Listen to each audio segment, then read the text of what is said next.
that on July 13th, we will start with the first tokenization of U.S. assets officially from the depository. And we're calling it a soft launch to really help the industry get ready for the big launch that will occur in October. So this is no longer a pipe dream. This is no longer talking about proof of concepts.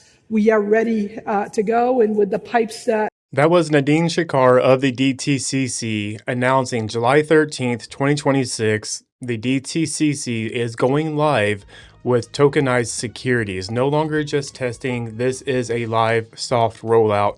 If it goes smoothly, October 2026, it's going to go full scale. If you've been following this channel and you watched my last video, you're gonna say, hey, we just covered this in that last video. Yes, that's true, but this is all gonna tie into the Clarity Act now, so let's go ahead and move forward into that. But before we do, that backdrop, if you were paying attention, all this major news story from the DTCC comes out as Nadine is sitting behind the backdrop of the Hedera logo. And I point that out because something as massive as this and somebody as prominent as Nadine is, they don't make major announcements by coincidence. Everything gets perfectly and meticulously planned out. The fact that this major announcement happened with the backdrop of Hedera is a major signal that Hedera is going to be around for quite some time. Some people might say I'm, stretching the fact that that's happening, but when you're in the business realm, you understand how CEOs and prominent figures move. There is nothing left to chance, and there's no coincidence here. So keep that in mind as we hear these news stories. This is a massive move and a signal that crypto is definitely coming faster than we ever intended to. And let's talk about the Clarity Act, and how I'm going to tie this in is, to me, it's no coincidence that Nadine's coming out about the DTCC going live with tokenized securities, and they're hoping to have this soft run from July 13th, 2026 into October of 2026. Look at that timing. Look at how perfectly that fits in with the narrative that we're currently seeing with the Clarity Act or the Market Structure Bill. We're looking at the Clarity Act Market Structure Bill being signed in May of 2026, possibly July, and then on the desk of the president by August of 2026. That's kind of the timeline they're feeding us right now. Just important to keep in mind, anything can happen. It is the US government. We're talking about global finance. Anything can happen, so do not put all your eggs in one basket on that. I'm just pointing out what a coincidence.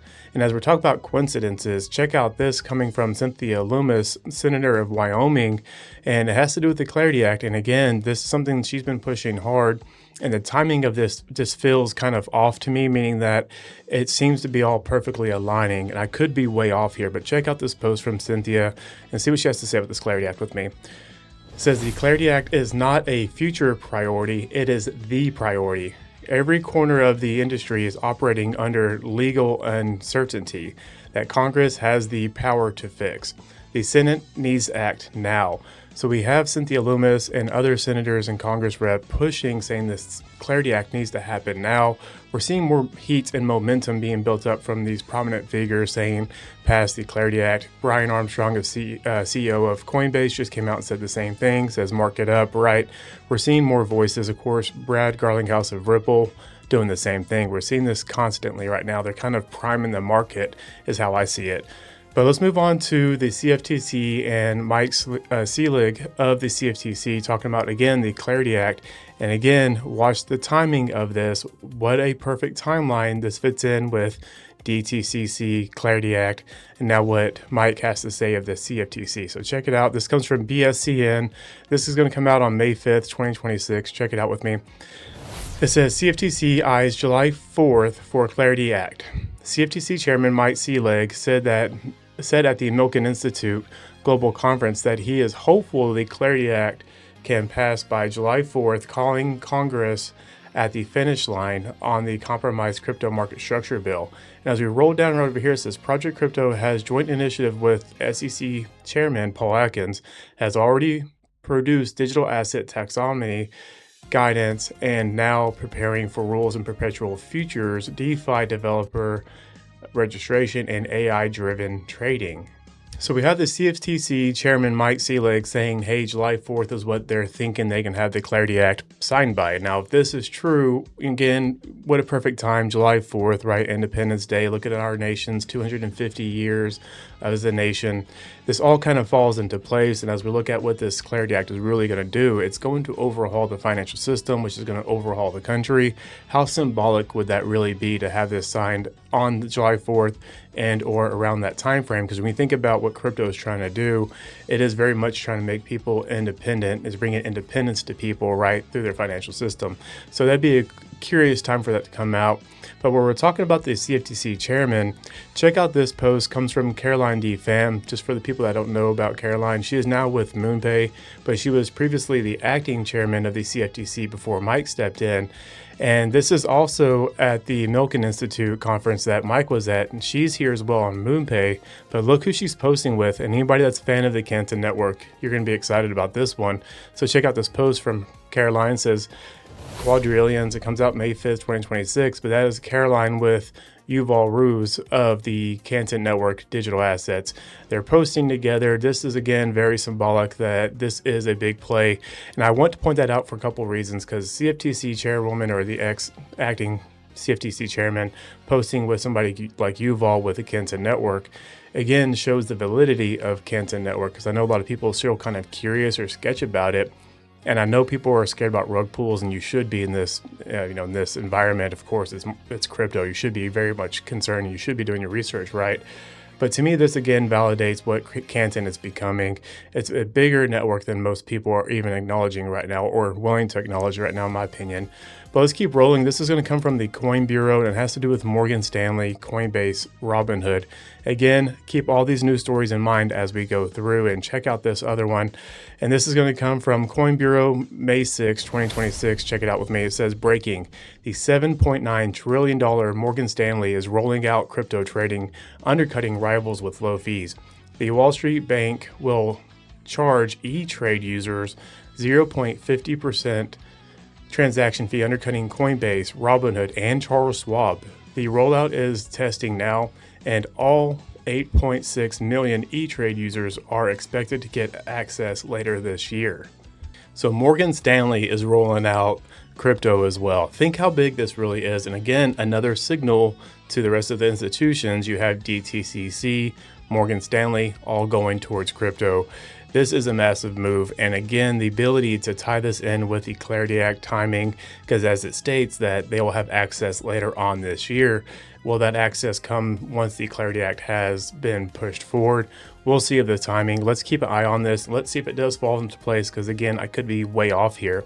But as we see Morgan Stanley stepping in a big way, guess who else is playing?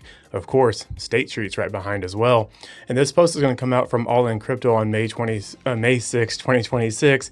If you don't know Rupert at All In Crypto, definitely give them a follow on X, and then also on YouTube. A great source, guys.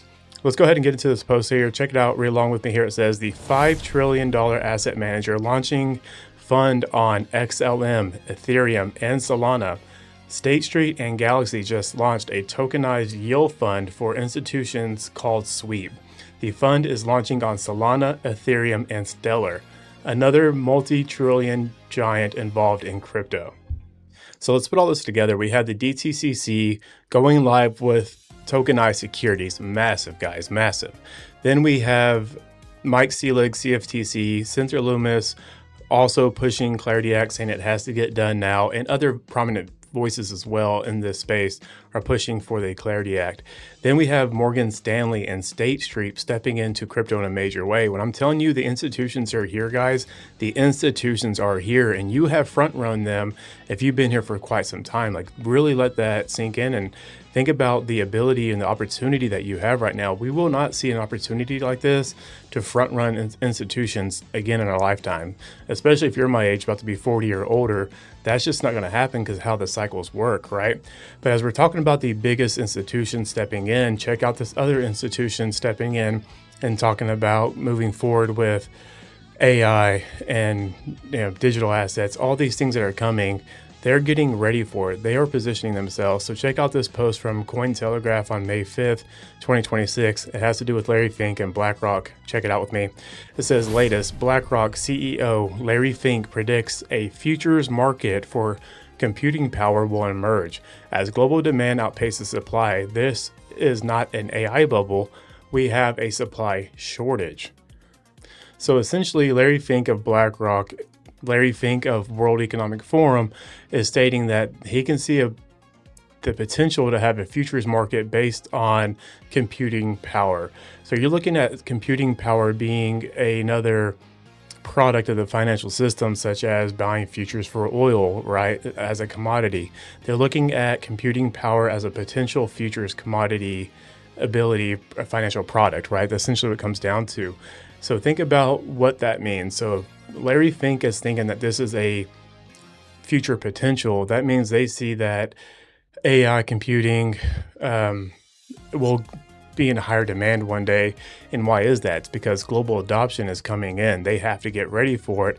As we're seeing this global adoption coming into AI and crypto, etc., we need more output power, right? And with that, they can fund it by putting futures markets out there and make some money off of it. And they wouldn't be doing that if they didn't know what's coming around their corner. So as everybody's trying to FUD you out of the market and try to scare you off, put all these pieces of information together and really think about what the institutions are doing. They're telling you one thing, of course, but look what they're doing. They're all moving into the crypto market, and they're moving in a big way right now. And as this snowball gets going, guys, it's going to be too late to stop it. It's going to be too late to get into it if you're not already into it now.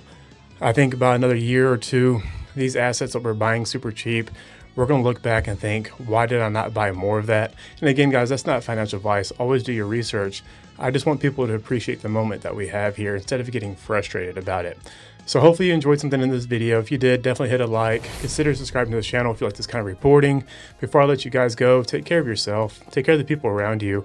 Become that change you want to see in the world. Thank you guys for hanging out, and I'll see you on the next one.